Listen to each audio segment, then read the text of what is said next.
27 new Ultra units are coming to Squad Busters, and here's every single one of them ranked from worst to best. Starting us off at the C tier, we have the troops where you shouldn't invest your time upgrading at all. Coming in dead last, we have the trader. Tell me an instant where you healed with the help of your trader. The answer is never. So even if there is a buff to the healing, it won't feel impactful. Next up is the chicken. Being able to summon hatchlings faster is cool, but only to realize you can only keep 3 hatchlings at a time, and that is kinda pathetic. After the chicken, we have Penny. Penny is a rare character, so it's kinda hard to find her in chest early on. So because of this, finding treasure isn't usually worth it because there are better ways to gain loot with the help of your suppliers. Next up is Greg. Greg now provides healing hearts with the tree, but this won't impact much as healing is something which you don't need early game, and no one tries to chop down trees in the late game. And even if you do chop trees, you're not going to engage in combat much often, and so that healing won't even feel impactful at all. Next up we have Bow. Bow deals extra damage to monsters with the help of bow mines, but monsters aren't your real target with bow, so this ability is kinda an overkill to say the least.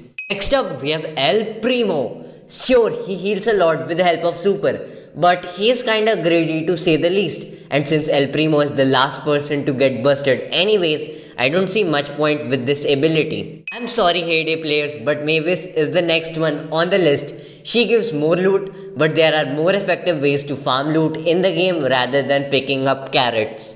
Next up we have the B tier containing troops which aren't the best but can be good sometimes, and first up we have the Goblin. He could be placed a lot lower, but the only reason for this placement is because with this new ability, you will have infinite money with the Goblin in Doppelgangers, and now that's some real stonks. Next up is Dynamite. His ability makes the area of explosion a lot bigger, which makes his biggest flaw of missing shots a bit more bearable, and also his attacks deal even more damage, which is always good. Next up is the Witch. Sure, the skeletons get stronger, but at the end of the day, they are skeletons, and with this new cap of 12 skeletons, good luck getting a lot of value out of her. Shelly is the next one on the list. She shoots more shells from the super, which can be excellent in mid to late game, taking out larger squads. Next, we have Nita. Bruce can now come back a lot quicker in the battle, but usually when Bruce gets busted, Nita too falls victim of the enemy squad, so it isn't game changing at all. But when Bruce starts to get his mind of his own, this is gonna be a really good ability. B is gonna be the final unit of the B tier. The bees now circle faster, but at the end of the day, as long as you're outside of that circle, you are safe.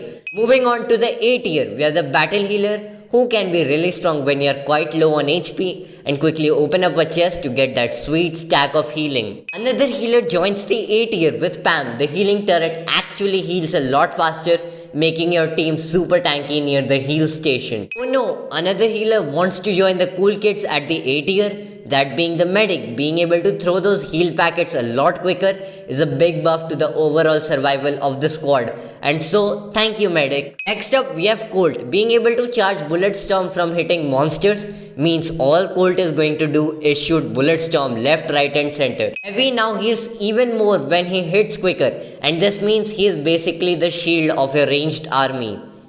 Royal King has made recruits even stronger, and now they are dominating the tier list with the A tier. Finishing the A tier we have Mortis. Not having a cap on number of bats means he can now summon a lot more of them in a game and make a bat army for the win. Now with the best of the best in the S tier we have the Barbarian. Elite Barbarians already have the highest DPS in the game, and being able to ramp up even more by busting one foe is just insane value. Wizard is next up. With killing so many boss monsters and getting a lot of spells, I don't even know the difference between a wizard and the spell factory anymore. Hog Rider makes your turbo be more effective, so I don't think I'm losing my Mario Kart matches anytime soon. Next up is Sonic with a superhero dress, I mean Max.